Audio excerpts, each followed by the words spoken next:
we'll be starting with our GeogLive on early years foundation stage. So you'll see on the screen now that we are recording this session. So please notice that you are agreeing to that. Okay, all right. So welcome everybody. My name's Julia Tanner. I'm a member of the Early Years and Primary Phase Committee of the Geographical Society. And this GeogLive session, like all our GeogLive sessions, is brought to you by the Early Years and Primary Phase Committee. So the GeogLive team offers these webinars every half term, covering all things geography over time. So it's lovely to see so many of you here. Please do use the chat to ask questions or make comments or suggestions as we go on. So our focus today is early years foundation stage. But just before I talk about that, can I just remind you all that all the work that you're going to be shown today does belong to the individual members who are contributing to today's webinar. You're very welcome to use our work, but please acknowledge the ideas and where they came from if you do that. If you could turn off your microphone and turn off your camera now, there'll be an opportunity to put both back on at the end when we get to question time. But in the meantime, it's better if everybody except me and Anthony, who is, as usual, managing the tech, turns them off, and then we can all concentrate on our wonderful contributors today. So the Geographical Association is the educational association for all teachers of geography.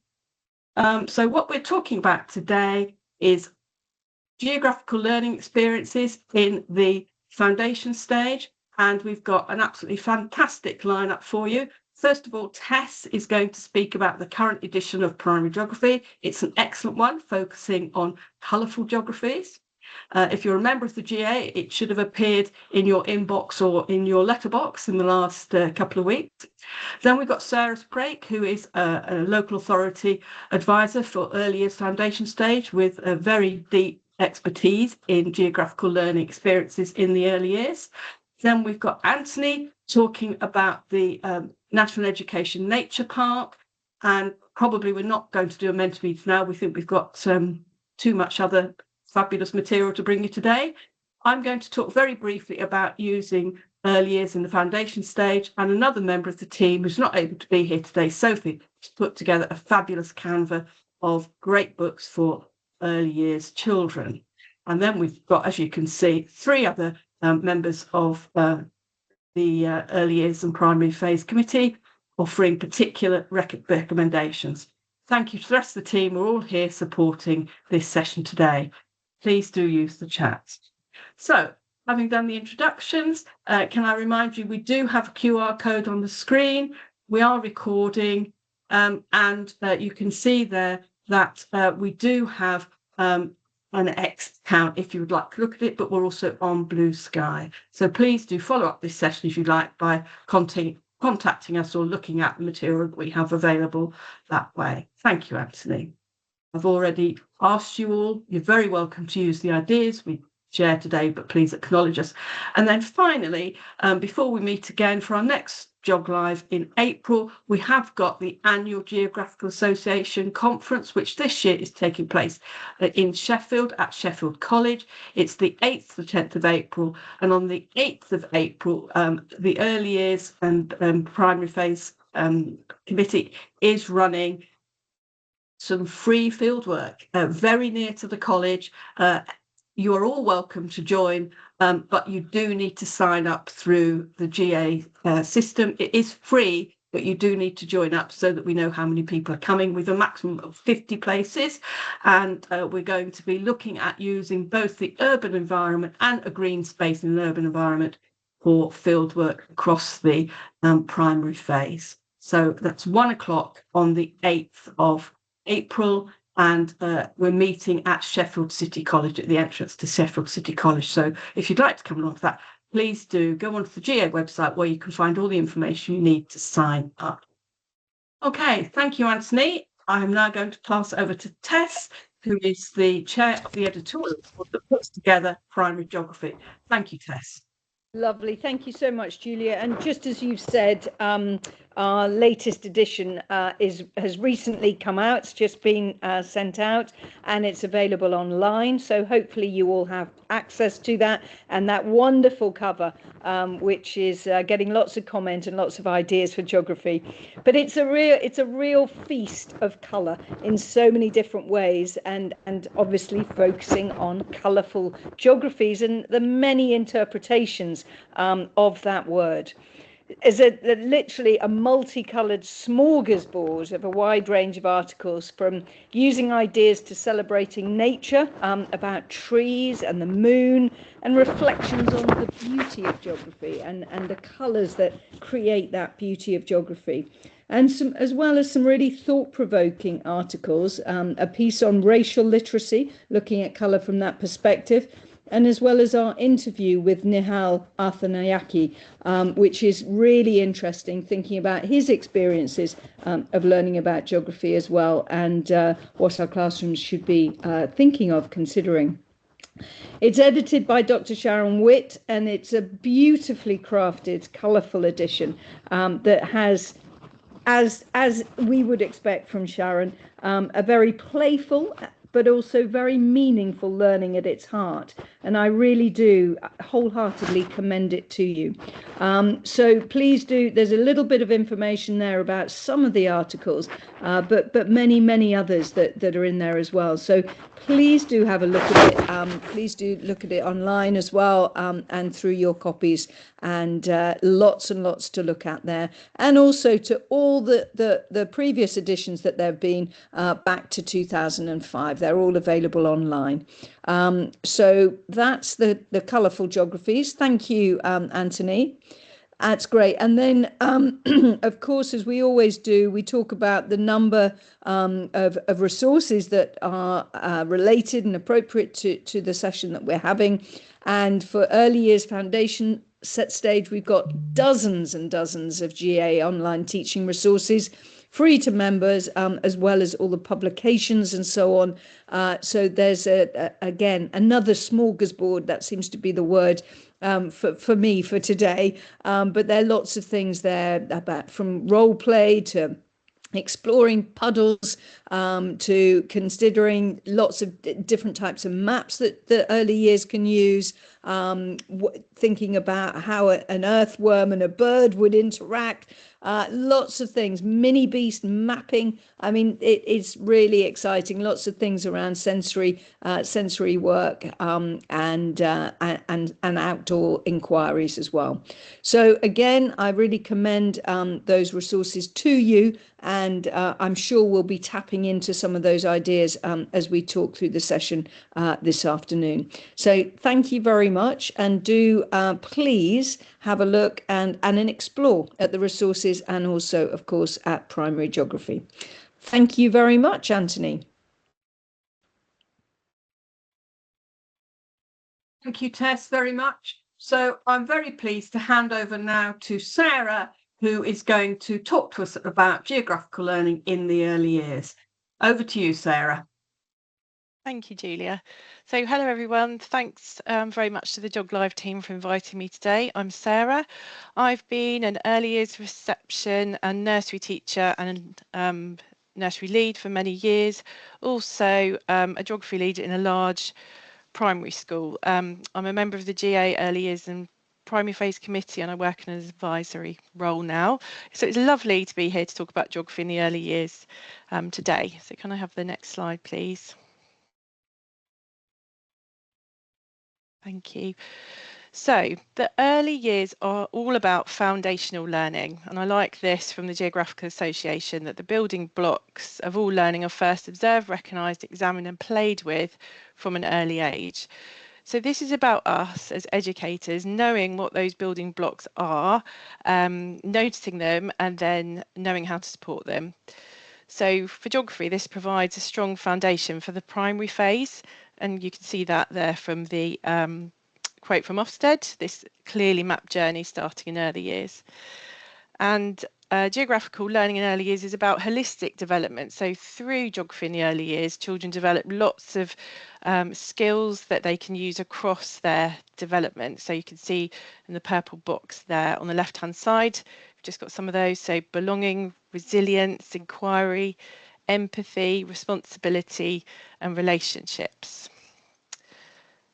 Next slide, please. So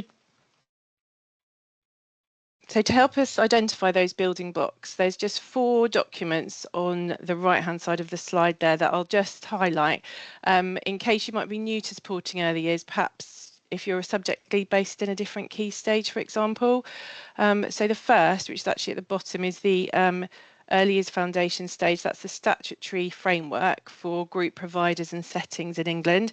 There is a different document, but same format for childminders, and that provides an overarching framework for the areas of learning and also the early learning goals for the end of reception. And then there are 2 sources there of non-statutory curriculum guidance which go alongside the EYFS, and that's Development Matters and Birth to 5 Matters, you can see there. And I just wanted to highlight in the small purple document there, the guidance on doing early years geography, which was published in the GA Autumn 22 Primary Geography magazine. You'll find it downloadable online. And although it was a couple of years ago, it's still very much up to date, relevant, and hopefully a really good source of further support. There was also a previous GeogLive, I think it was 11, to accompany this guidance, and you can find that more on the YouTube channel. So that's a great session if you want to find out more. So we have these big concepts or big ideas in geography, so place, space, scale, environment, and connections. And the next slide is going to show us kind of some of those and how they connect with the EYFS. So if I can have the next slide, please. Thank you. So the EYFS in England has these 7 areas of learning. So you've got the prime areas there in green, and then you've got the specific areas in yellow. And on the right-hand side, you can see how some of those concepts start to connect through. Geography is often thought as being part of understanding the world, but there are geographical connections, as you can see, those building blocks throughout all areas of the EYFS. I'm sure you can think of lots more. So to ensure high quality foundational learning, we can notice these and enhance them. Next slide, please. So just to focus in on that understanding the world area of learning for a second, just a few things to notice about what it says in the EYFS. So it talks about children making sense of their physical environment and their community. So this starts from the child. And notice the emphasis here on personal experiences to support learning as well. And the other thing to note is that learning about the world should be holistic, so cultural, social, technological and ecological aspects mentioned there. Thank you. So I think it's important when we're considering the foundation stage to remember that this is from birth to 5. So all children develop differently, but just to give some examples of how we might notice geographical foundations from birth. So babies will explore via their senses, at first noticing light and sounds, and then they'll begin reaching out for objects to locate themselves in space. They might begin to recognise familiar faces, and they develop attachment to their carers. And then toddlers physically begin to explore spaces in new ways. They may begin to show a bit of familiarity with frequently visited places. They become more curious and explore environments, still using senses, but now they might have some other skills like pouring or tipping or digging to add to this. And then jumping ahead to preschoolers, they may now be able to communicate a bit more about familiar places or to use simple routes or routines in their day.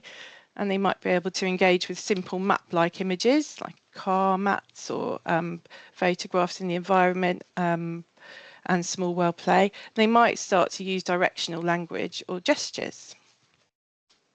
Next slide, please. Okay, so therefore the first stage to thinking about geography in your earlier setting, wherever you are in the world, is to think about the world from the children's perspective. So the children will bring their own geographies with them. So think about your context and those prior experiences. So this is obviously going to be different for every individual and context. So these starting points kind of give you some idea of what's going to be familiar to the children, and then also what kind of new experiences and places and provision you might try to introduce. So I just put together this collage from a school that I worked in, and I was just thinking about some of the experiences children tended to have before they came into our reception. So it was surrounded by farming community, so lots of experience of that, connected to a main town by bus route, so lots of children have been on the bus. We hadn't had snow for quite a few years, so I knew my children wouldn't have any prior experience of that, and not many families found it easy to get to the kind of bigger cities, so possibly not too much experience of that. There was lots of supermarkets and a market, and so lots of families had visited those, and there were lots of allotments in the town, so lots of children had previous experience of gardening in that environment. If you work directly in the early years, you might find this information quite readily from practices like home visits or transition work, but if you're less familiar, say you're a subject lead, find out those starting points. So talking to children, observation, talking to families, and of course your knowledge of the local area and the community will help this. And then your space becomes an important place to the children too.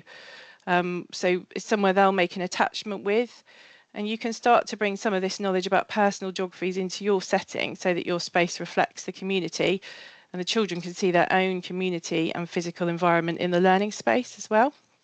Thank you.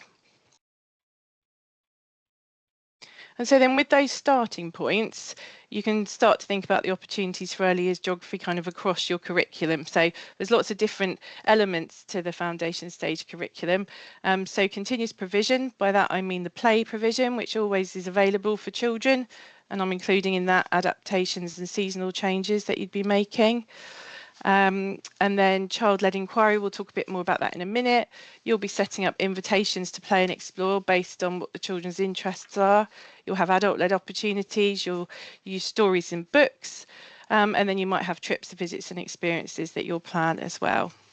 Next slide, please. Okay, so on this table, I don't know if you might want to take a photo of it or pause it so that you can just look at it in a bit more detail. I've just started to have some ideas about the types of areas of provision that you might have in your setting on the left there, what that connects to in terms of geographical foundations, those building blocks, and then some possible enhancements to support early years geography in your setting. So if we just focus on two of those maybe. So for the small world one, you could think about creating a local area small world so that the children have experience of place and of the place that they're playing with, and even better if you can make that place together after going for a walk around the area and use photos from the local area or familiar places that children will know. And it supports children to feel that they know how to play there and their understanding of local place. And then of course you could add some seasonal adaptations like blossom or falling leaves. And then if you think about your sand and water play, you could think about this on different scales. So a tray or a small world shoebox as compared to a large sand area. So different processes will happen in both. And if you can provide sand play at different scales, then it will support children to generalise that understanding. Lovely, next slide please, thank you. Okay, so then what adults do is fundamental to supporting play and enabling learning. So if we have a look at the train track there at the top on the right, some children might have lots of prior experience and play skills to bring to that, but all children will benefit from an adult modelling the possibilities and language first. And then narrating what you see children do in play is supportive and asking open-ended questions. However, too many questions can be quite overwhelming, especially when children are engaged in play. So we often say 4 comments to 1 question, and make sure that you leave lots of processing time so that children have time to think and respond. And research shows that gesture alongside language, as well as frequent repetition to introduce some of the early concepts about space and position, is very effective in supporting understanding as well. The photo at the bottom there are scarecrows that were made after lots of conversation and input on farming and reading stories featuring scarecrow characters. So there, adults have enabled children to access what they need to construct and be successful, but you can see all of the individual ideas that the children have had, and they've done a great job. Next slide, please. Okay, so there's lots of opportunities for early inquiry in early years. So geographical inquiry is something that children will encounter a bit later on throughout the primary curriculum, but we can use this approach on a different scale for early years children. So by picking up on their interests, we can sort of ask and answer questions through play. The speech bubbles that I've put on here are just examples of things that I've heard over the years from children, and each presents a different opportunity for some geographical thinking. So I'm just going to focus on one of these. So a child shared with me that their cat went out all night, and they were sort of wondering where the cat went. That led lots of other children to talk about cats and be interested in what the cat got up to. We read lots of stories about cats, and we found online some GPS cat tracker routes. That led us to think about what a cat might see when out and about. It also, of course, led us on to thinking about nocturnal animals and reflective materials. And the children drew what they call cat maps of suggested places the cats might go, and they wrote some very creative lists of what the cat might do with its night. We also were able to add some pet additions like a pet bed and bowl in the home corner and a cat to our local area small world. So the possibilities are endless, but this is about looking for those opportunities for supporting early geographical inquiries through playful learning. And I think cat maps are going to come up a bit later as well. Next slide, please. Okay, so another example, and this one is a pretty uninspiring starting point, isn't it? But while this looks not too fascinating to me, the children I was working with found these posts that were just outside the school were kind of a play area for them. They'd walk around them, swing around them with one arm, they'd kind of weave in and out of them. And so when they arrived to school to find this, they were quite fascinated with what was happening. So we weren't able to necessarily get outside to see it that day, but I was able to take a photo. We could look at it together in class, and they were all pretty excited to see somewhere where they was very familiar to them. So they had lots of questions. Why is it here? So why are the barriers here? What happened to the post? So we found out it had been bumped by a bus. They were pretty outraged. There wasn't a warning sign that there was wet concrete, and that there wasn't a bus stop sign, because they found out that this was here to separate kind of the buses from a walkway, but they didn't usually see that because the bus would arrive after the children. And so from this, we found out how cement's made. We had a go at making it with the things we had in the classroom. We then followed the process of it being repaired, particularly when the children reported that it had been mended and they had new yellow tops on them. And in the classroom, we then made a shoebox bus and had large paper where we drew the bus routes. Later in the year, we went on a class walk around the block, which we did in springtime, but this time we also focused on where the bus route was and noticed the bus stop signs as we went along. So lots of geographical questions and learning from an authentic example, but something it would be pretty easy to overlook if you didn't kind of follow the children's interests. So thank you. Next slide. So children's direct experiences of natural spaces and opportunities for that exploring sort of outdoors encourages spatial awareness, environmental understanding, obviously physical development, and then that connection to the world they're learning about. So over the course of my career, I've worked in lots of different schools with different outdoor environments. From in my first school over 20 years ago, where I had no access to any outside space at all, so it was all in or all out, to concrete playgrounds, which required lots of setup to make them inviting. But most recently, I was able to create this space in the photos here. Over time, I tried to notice what children wanted to do outside, and I noticed they wanted to seek out smaller places to hide. They liked interacting with animals and insects.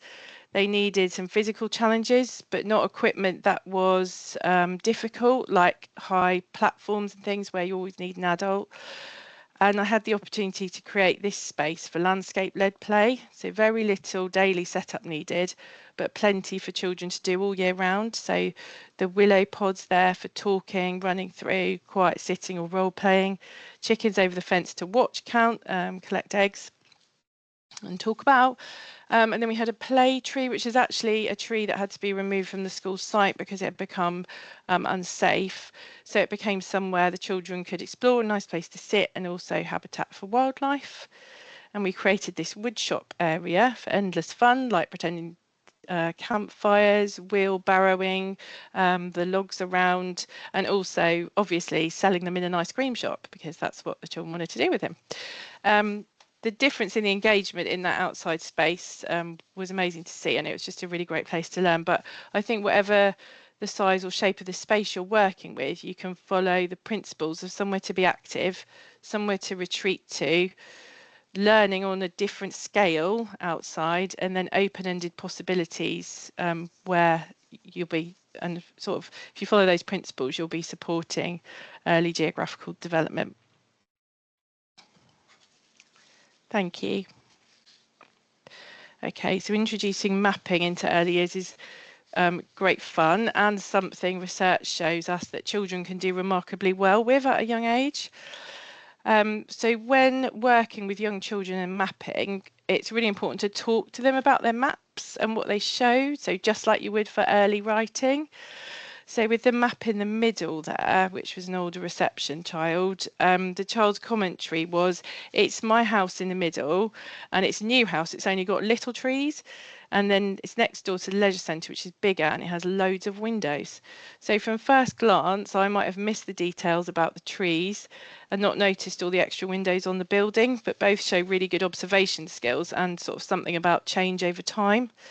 I think there's also a sense of scale shown there with the larger building and evidence of noticing all those features, and some great spatial language used, so middle and next door. So talk to the children about their mapping and you'll find out loads about their thinking and understanding. And there's a cat map on the left there. And I highly recommend the downloadable booklet top right by Dr. Paula Owens, which is packed with ideas for early mapping with children. You'll find that online. So these maps on this slide are of local and personal places to the children, but it's also important children learn about their wider world.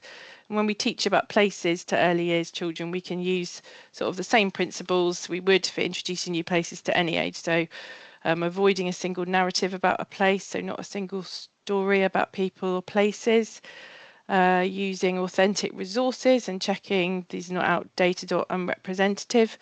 So children's literature has some great examples of picture books to use with children, but sometimes there's a risk of oversimplification. So think carefully about the images and stories we're telling about place, and learn about place holistically, not just a single festival or event. If you'd like more advice on teaching place to young children, I'd recommend GeogLive's 13 and 14, and all those principles will apply to teaching the youngest children as well. Next slide, please, Anthony. So books in setting are a really key way of introducing geographical learning.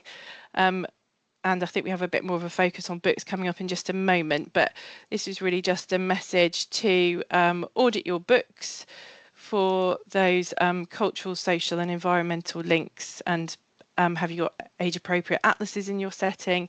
Again, examples coming up. So yeah, just a few books from my collection there, but lots more about books coming up in a minute. Thanks, Anthony. Okay, so I haven't mentioned the early learning goals yet. So these are for assessment at the end of the early years foundation stage. So they are not to be used for the curriculum, but they are about assessment at the end of the reception year. I just wanted to pick out these examples from across the EYFS, both prime and specific areas, to highlight that all that geographical learning that we've talked about, those examples, contributes to children's work towards those early learning goals across the foundation stage. Thank you. So how do you know if high quality geography is happening? So in the early years, we have these characteristics of effective learning. So playing and exploring, active learning, and creating and thinking critically. So if you see children exploring ideas through play, being very active in their participation and learning and beginning to connect ideas and wonder about the world, then you can be assured that the geography is going well. And your key tools for assessing and noticing what children can do are observations. So when you observe a child or a group over a period of time, it doesn't have to be very long, but just long enough to follow what the children are doing and reveal what they're thinking. This is your best tool, for understanding the geographical learning going on. And chatting to children, they're following their voice and agency in the setting to notice what they're showing you about their learning. And lastly, children's drawings and creations. I just wanted to return to the image that was on my first slide, which is the world drawing on the right hand side there. So the child here has shown some understanding of the planet's shape, awareness of different land use, one shown by a bright yellow highlighter and the other by blue pen. And the world, she's divided into sections. But without talking to the child, we're sort of limited in our understanding. So when I asked, tell me something about your drawing, the child said, the blue is all the seas, the green is London and countries, and this one is where we live. Also, over this line, they're awake, and over this line, they're asleep. So my knowledge of the child's family was that I knew they had some family in different part of the world, and that's when it's morning for Granny, it's nighttime for the child. So a combination of me knowing the child well, the drawing work they've created, and also what they tell us about what they've made reveal the extent of their understanding and also some misconceptions. So that's a good way to do assessment as well. Next slide, please. So just my last slide then is some reflective questions to take away. Just a summary really of some of the points that I've covered. If you're a geography lead, to use the starting points as your understanding, or maybe to use with your staff team if you work as an early years practitioner. So I hope those are useful. Thank you.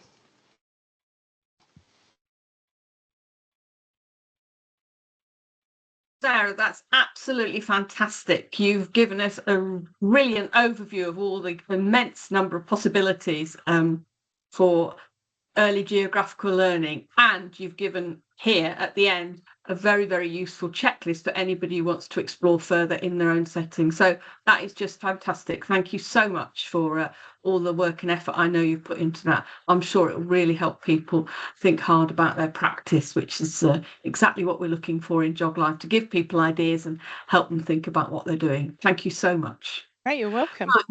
Oh, thank you. Anthony, can I just come to you now? Yeah, hi everybody.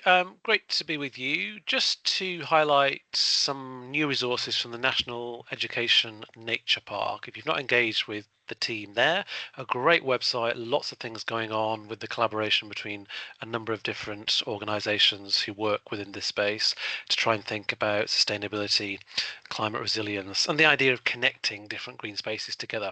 And specifically for the EYFS, they produce this downloadable PDF that you can click on the QR code to access, and it looks at a risk-benefit approach when thinking about risk assessments when you're using these different aspects of your outdoor and easily accessible areas near to you.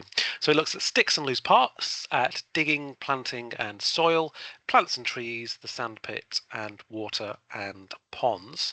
And just to give you an insight into what the PDF looks like, it gives you a whole range of the benefits and learning opportunities of these particular aspects of outdoor and nearby learning, and it then gives you some nature connection and safety principles and gives you some aspects to scaffold some inquiry and discovery. So a really good document, very, very rich, lots going into this. So I really commend this to you to have a look at and to dig into. Thank you, Anthony. And I really recommend the National Education Park resources as well. They're very useful for geography throughout the age range, but they're also great for the whole curriculum. There's lots and lots of fantastic stuff there, and more keeps emerging. It's free for anybody to download, and you can join in with, amongst other things, mapping the biodiversity in your school. And gradually, all the schools taking part are building up a picture of all the biodiversity in all the school grounds in the country. It's an absolutely brilliant project. Sarah has already mentioned a couple of times, next slide please, Anthony. Sarah's already mentioned a couple of times the importance of books in the early years setting. And of course, one of the reasons books are so great is because they are accessible for all pupils. Many of the books that I'm going to recommend on a Canva put together by our colleague Sophie in a moment are actually wordless picture books. Accessible to everybody. Some of them have some language in them, some text in them. So why do we use books? Well, they bring to life the wider world for children. They support learning experiences across a whole range of different areas of emerging knowledge and understanding of their world, their own individual world, but also the wider world. So why do we use books? We use books because they should be a window on the world. Next slide, please, Anthony.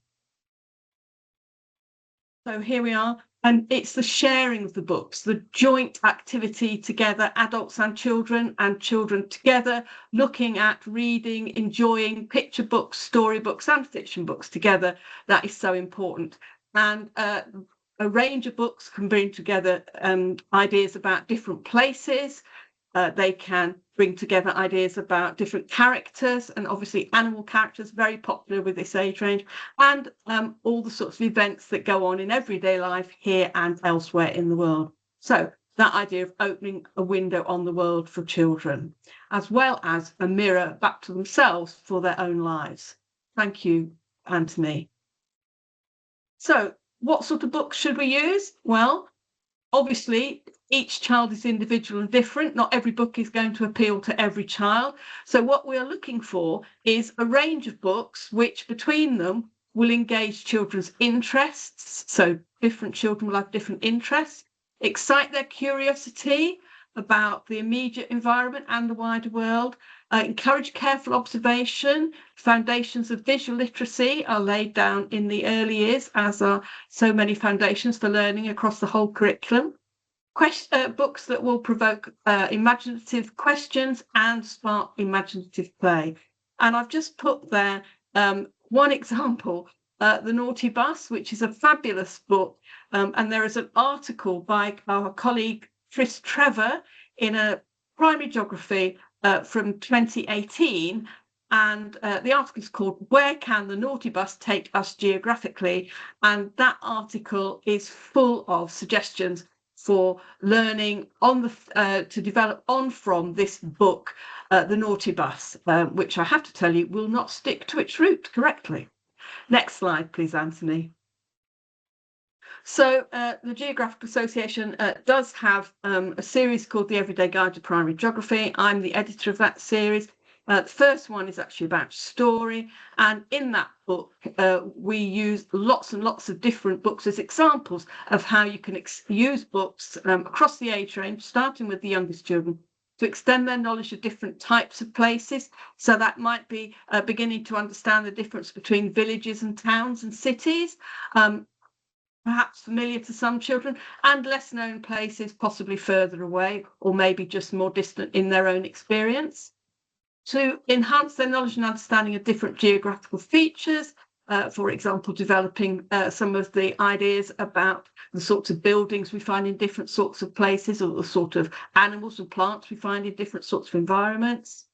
Lots and lots of opportunities to develop geographical language, all the positional and locational language that Sarah's already referred to: under, beside, next, near to, far away, above, below, and eventually moving into north, south, east and west as they get to be a little bit older, and a whole range of geographical skills in observing, in recording things, and in thinking hard about what we see. And of course, especially, many books lend themselves to developing map work. And of course, there are so many books, and the Canva I'm just going to show you that Sophie's put together includes lots of books which explore at an age-appropriate level some of the big environmental issues of our day and some of the solutions that we might come up with. Last slide, please, Anthony, from me. So this is just some other resources that you might want to use. There are so many great resources out there for using story and indeed pictures in storybooks with children. And this is just an example of a few of them. So if you're interested in those, some of them are downloadable, some of them you can buy from your usual bookseller. So they're just there if you want to take a quick image of that. You'll have that as a record.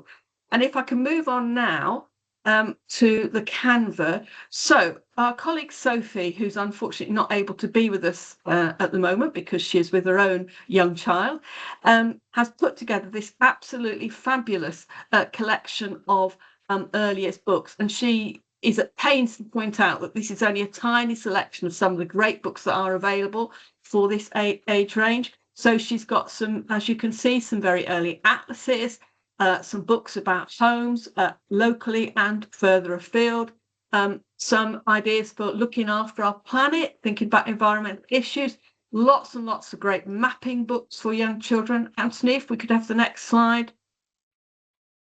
Lots of great books on aspects of physical geography, rivers, the weather, and finally, as you can see on the right-hand side there, lots of books about different places in the world to take things a bit wider.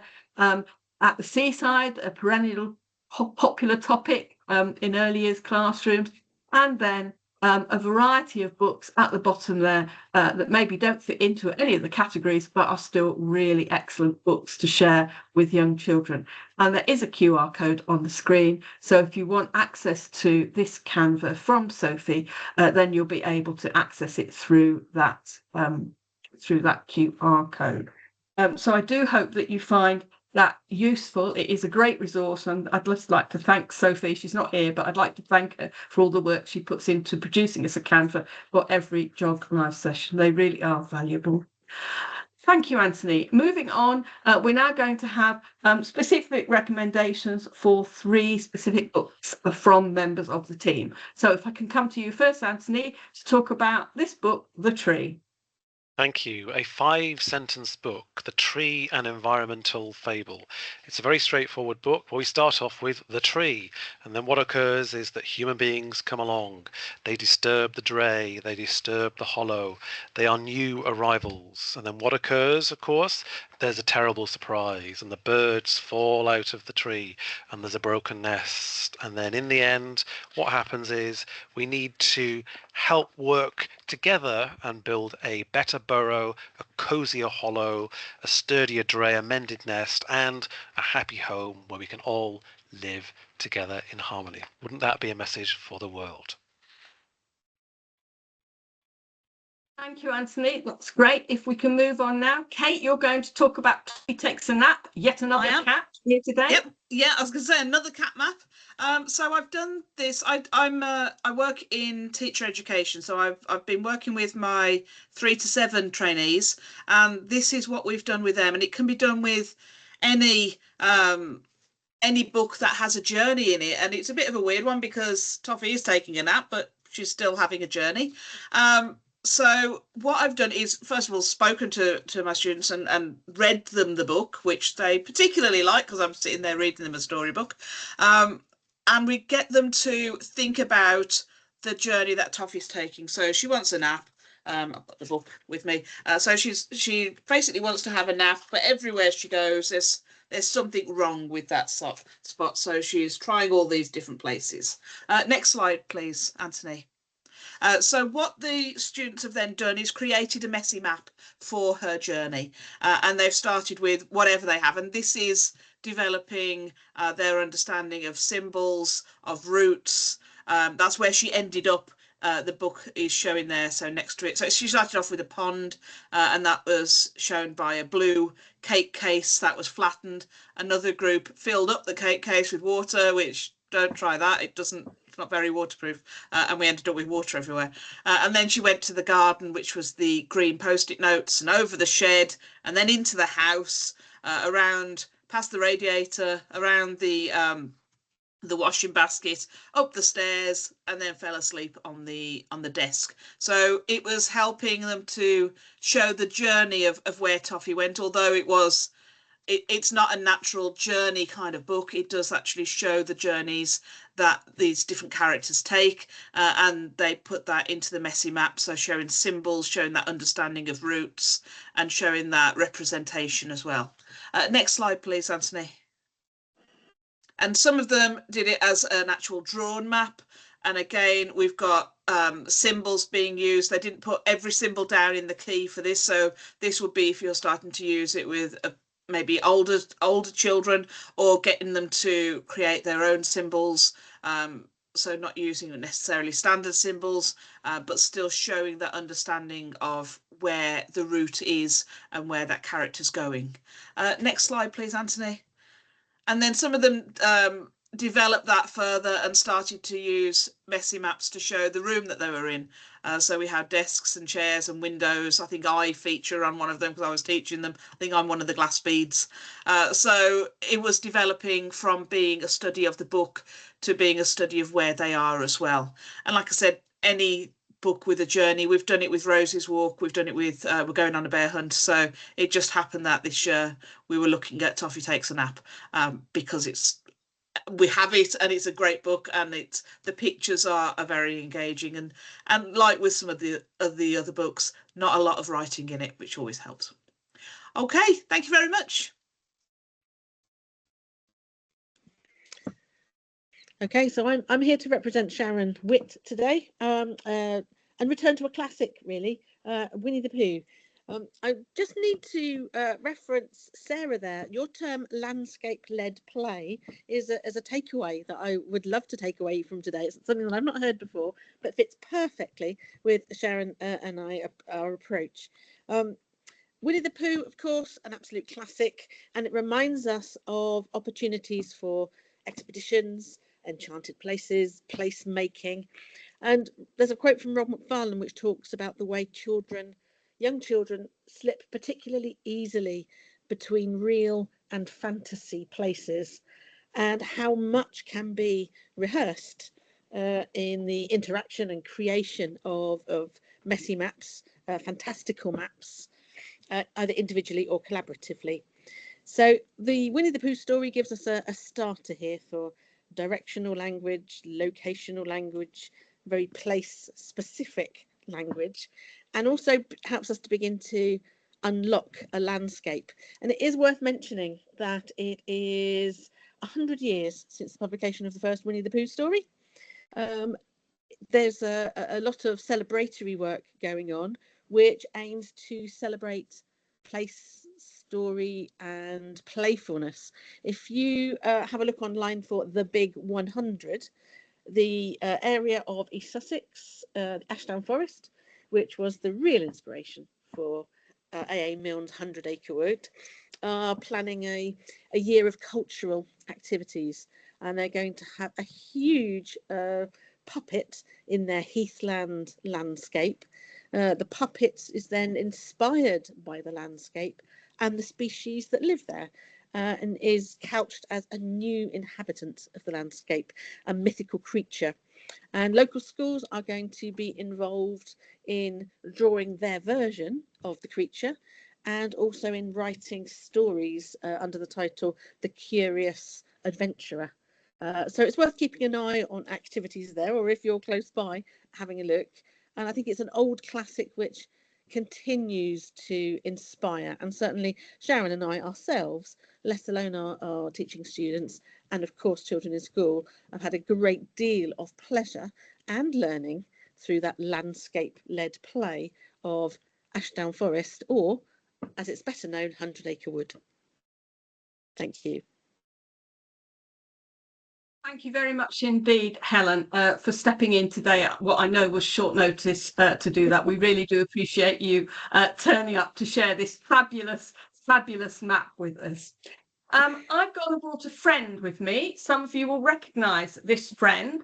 This friend has many resources that are available through the GA shop. So this is Barnaby Bear. Some of you will know Barnaby. Barnaby's a very, very adventurous bear. He particularly likes to explore the world, and he's got a whole range of series of books and also a range of resources on the GA website that you can find. So Barnaby, who sat behind me most of the time, pointed out that as we're focusing on early years today, he really thought he ought to come to GeogLive. So I did go and get him, and he just wants to say hello to everybody, and do have a look at the resources, his resources that are on in the GA shop. And I think, Barnaby, while we're doing that, we could also thank Paula Richardson, because Paula Richardson is one of the people who brought you to everybody's attention, isn't she? And I know she's here today, and it looks to me like she's putting some of the resources up in the chat at the moment. So thank you, Paula, and thank you, Barnaby, for coming today. You can sit down again now.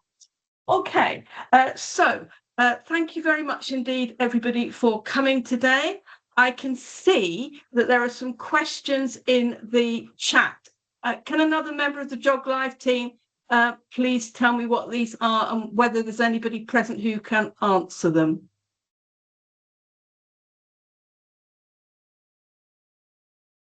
Megan would like to know if there are any good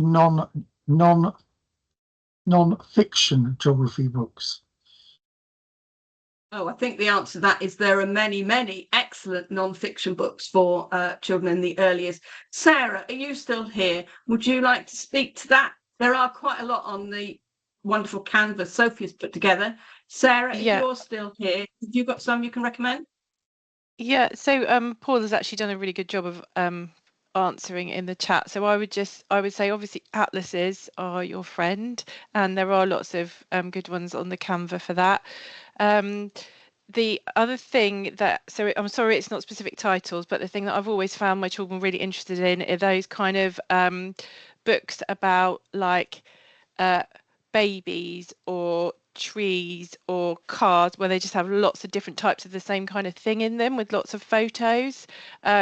Children just love looking at those. They don't usually have many words, but they like kind of picking things out, and they're really great, sort of great for early kind of looking at similarities and differences and vocab. So those I would encourage. And then the kind of spotters guides that you can get, those kind of things. And there are some little books.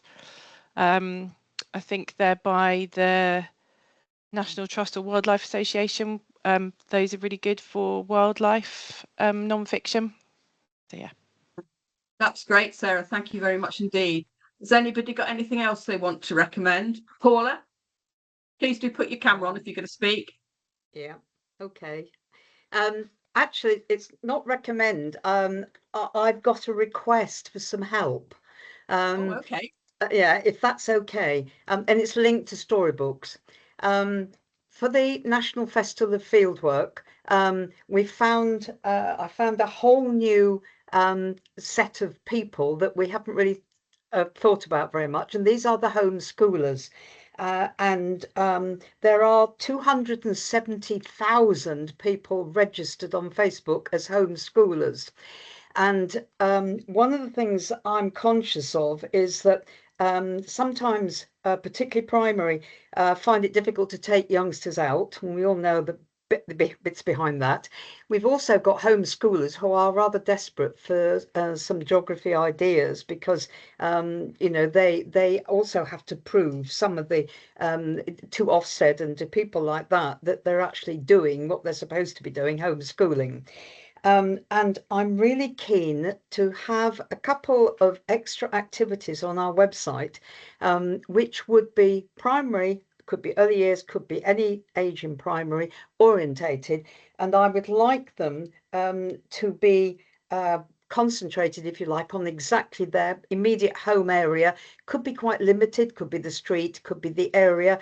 And I just wondered if it's possible, just going through my mind, something like Stickman or whatever it is, and organising, or even their cat or their dog, organising an activity or an adventure that this person in the book might have in their local area or whatever. I'm in the presence of experts here, so I know that your ideas would be brilliant. I would really value people, if you're willing to write something, to write an activity. We've got a template, an A4 template, which would be really linked to an immediacy of the locality of where their home is, linking it to storybooks, which might act as the stimulus for it. And I would be eternally grateful if any of you would be willing to write a couple, or to write one of these templates, so we could put it up on for the National Festival of Fieldwork. So if anyone's interested, I'll type my email there, and please get in contact, and I can send you the template, and I would be forever grateful. Thank you very much. Thank you, Paula. That's a great invitation for anybody who would like to contribute to the National Festival of Fieldwork, which is in June, although in actual fact, it obviously meant all the activities can be done at any time of the year, but the GA does run a National Festival of Fieldwork in June. And if you would like to contact Paula to get the template and to have your ideas spread far and wide through this free event, the National Festival of Fieldwork is free to everybody. Nobody has to be a member of the GA to join in. Then please do contact Paula. That's a fantastic offer for everybody.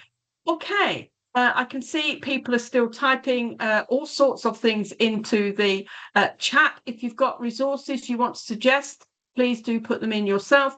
Or if you've got a question you want to ask, we're just about to run out of time, actually. So in that case, please do put any questions in and we'll try to come back to them. There is a few more resources to share with you. So GeogPod, there's quite a lot of GeogPods which are relevant to primary. So please do have a listen to those. The QR codes are on the screen.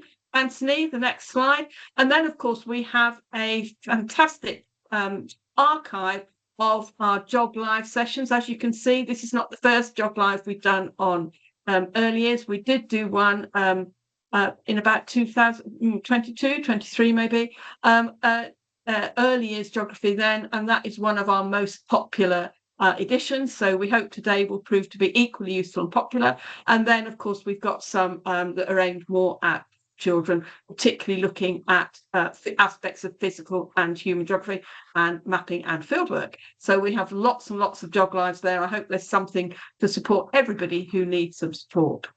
Our next GeogLive is on the 29th of April. It will be at 5 o'clock. We have moved back to a 5 o'clock time. It seems to work better for everybody. So 5 to 6 on the 29th of April. It will be focusing on fieldwork.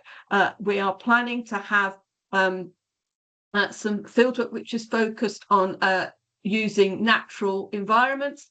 And also, Sally, another member of the GeogLive team, is going to present progressive framework that she's developed for her school to take fieldwork through from the early years through to the end of Key Stage 2. So I'm really hoping that will be useful to many of you.